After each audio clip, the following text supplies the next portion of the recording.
Massive news, potentially Chelsea have agreed a deal with Perisic from Inter Milan once he becomes a free agent, and Romelu Lukaku. Today you have earned more respect from me than you lost when you did that interview. What Romelu Lukaku did to his agent today, I wish more players do. Let's get into this video. It's massive. It's the preview for Chelsea versus Liverpool in the FA Cup final. What else are you gonna do tonight? You better watch this video. Welcome to the Kavkas View, and in today's video we have got a lot. Number one, numerous sources, and I'm saying reliable sources are saying Perisic to Chelsea is basically all but a done deal. Then Fabrizio Romano comes out with conflicting reports. We will get into that. Then you have Romelu Lukaku's agent yapping his mouth. Just shut up, bruv. Why is this agent always talking? People are finally starting to love Romelu Lukaku again, and he's talking and putting him back in the bin. What is wrong with this guy? Then we are going to look at Thomas Tuchel's press conference where he talks about Mateo Kovacic's injury, and this has worries me. N'Golo Kante's update, Callum Hudson-Odoi's update, and the overall hunchback at Romelu Lukaku's agent. This statement is amazing. You just have to wait for it. Let's get into this video. But before we get started, you see me here being all professional and delivering the right news for you guys, keeping you up to date, the YouTube dietitian, making sure you get your news supply proper, prim, and nutritious. Hit that like button. 400 likes on this video and you lot will all be great people. In the comments below, let me know what number like you are. It goes a long way. I really appreciate it. So let's get on with the video. Let's get started with the big news. Ivan Perisic linked with Chelsea, and this deal is coming across like it's almost done. Let me give you the 411 regarding Ivan Perisic. He's been at Inter Milan. He's been absolutely amazing based on what everyone who watches the Scudetto is saying. Everyone that watches Serie A is actively saying he has been phenomenal, and this is reputable people that I respect. I'm not an enthusiast of Italian football. I don't have time to be watching weekly Italian football. I watch enough Premier League, I watch enough La Liga, I watch the occasional Serie A, and that's more than enough for my football fix for the week. But now we need to talk about what's happening. He's a free agent at the end of the summer. He's got a whole host of clubs chasing him. Amongst Inter Milan, I've offered him a new deal. He's rejected it. Juventus are offering him more money than Inter Milan are. He is considering that deal, but apparently his first option is not Newcastle, who are offering the most money. It's Chelsea FC, and this is coming from ES Gomes. She is unbelievably reliable, and when I tell you this woman gets 9 out of 10 things right, I mean it. She is my favorite source because she gives it no filter, straight out from the chest, and gives it with proper bass in her voice. Tancredi is also reporting this, and apparently it's a 2-year deal. He will be earning approximately 4.5 million after tax, which is 7 million gross, and it's a 2-year deal.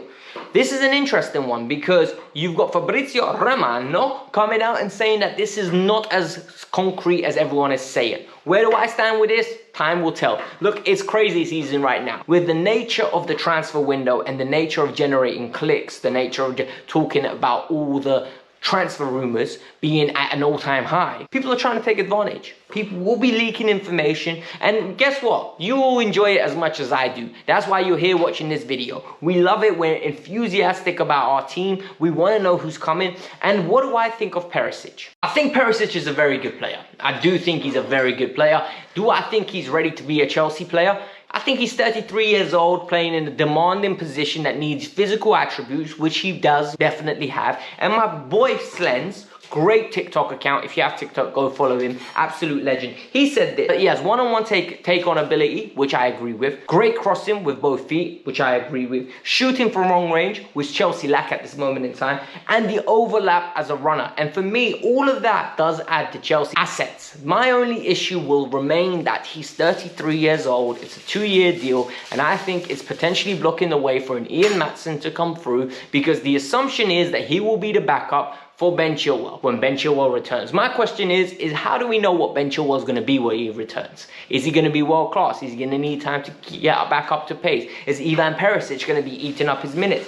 There's a lot of questions. I don't know how to feel about this. I'm going to need some time to digest this, and we'll talk about this in the future. The closer, the more information that comes out. Romelu Lukaku's agent needs to shut up, and I mean this in the nicest way. Pastarello is his agent. I think I butchered his name, but he has come out and openly said that When the new board gets announced, he wants to have a conversation with them. They can't be thinking about a move out when there is no new board. He believes that he should have a conversation. He can't be speaking about moves to AC Milan or Inter Milan when there's no ownership group. What is wrong with that statement? A lot is wrong. Number one, you're an agent. You don't need to be talking to individuals in the boardroom. Your direct contact needs to be the manager. Number two, why are you talking to Inter Milan and AC Milan when your client just signed a 5-year deal joining the club that he loves 8-9 months ago? It makes no sense. So once again, when Romelu Lukaku got himself out of a hole that Chelsea fans were anti-Lukaku, Lukaku got 3 goals in 2 games, all of a sudden, his agent picks up and dashes him in the bin. What's really respected from my aspect is Romelu Lukaku coming out and shutting this down. He basically said he won't allow another man to speak on his behalf, and that his views are his views and they have to come out of his mouth. And more importantly, he said he cares for the team and he's trying to work hard. He moves in silence. And for me, this is the best thing Rom could have done. Rom absolutely distanced himself from his agent. The next step is sack the guy. I'm telling you now, no agent should be coming out 2 days before a cup final and chatting so much shit.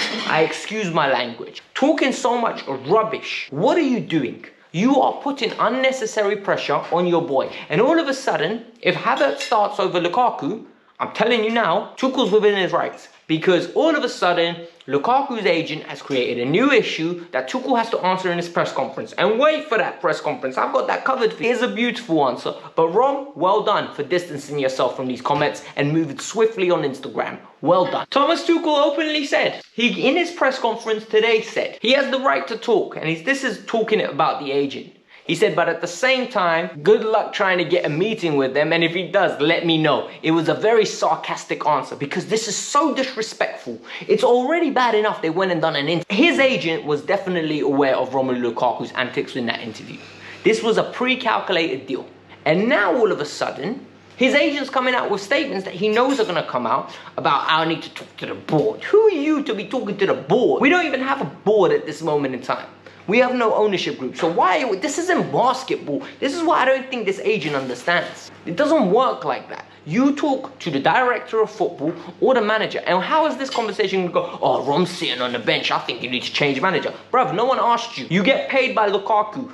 As he said, no one needs to speak for him. And I think this is absolutely disgusting. Team news on the game. Callum Hudson-Odoi is out, Ben Chilwell's out. There's not much to say about that. Everyone else is fit. This is good and bad news. I'm worried about Callum Hudson-Odoi. I don't think we're going to see him for the remainder of the season. I think Callum's most probably played his last game for Chelsea. I'm genuinely that certain. I think Chelsea are going to move on from him. I don't know what's going to happen. He's already been complaining that he wanted more first-team football.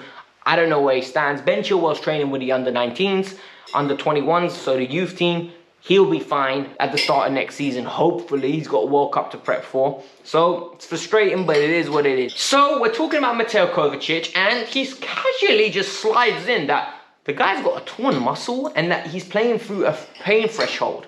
What? This is serious. But he said the pain can't get any worse because it's a little bit torn already. So, he's playing through a pain barrier.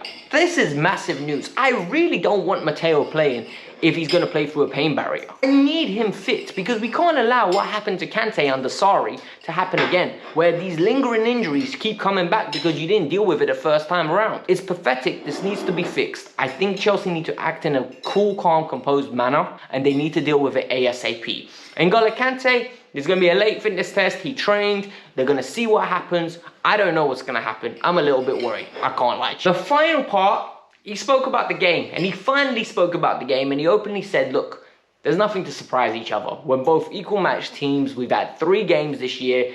After full time, all 3 times we finished them at equal scoring. This is going to be a close game. They're not going to do anything new to surprise us. We know them, they know us. Players practice penalties all the time. He was asked about that. He was very positive, very encouraging, and I think Chelsea are going to win this game. I'm so certain that this game's going to be... I think there's so much negative energy around us that the boys are going to step up, and I think they're going to give us a win. I really hope it's in full time. I don't want to see an extra time of penalties. I really don't. I just want a positive, single-handed game where Chelsea absolutely dominate them and Chelsea do us proud. This was the Kavkas View. Let me know your thoughts. Hit the like button, subscribe to the channel. Peace out. I'm out.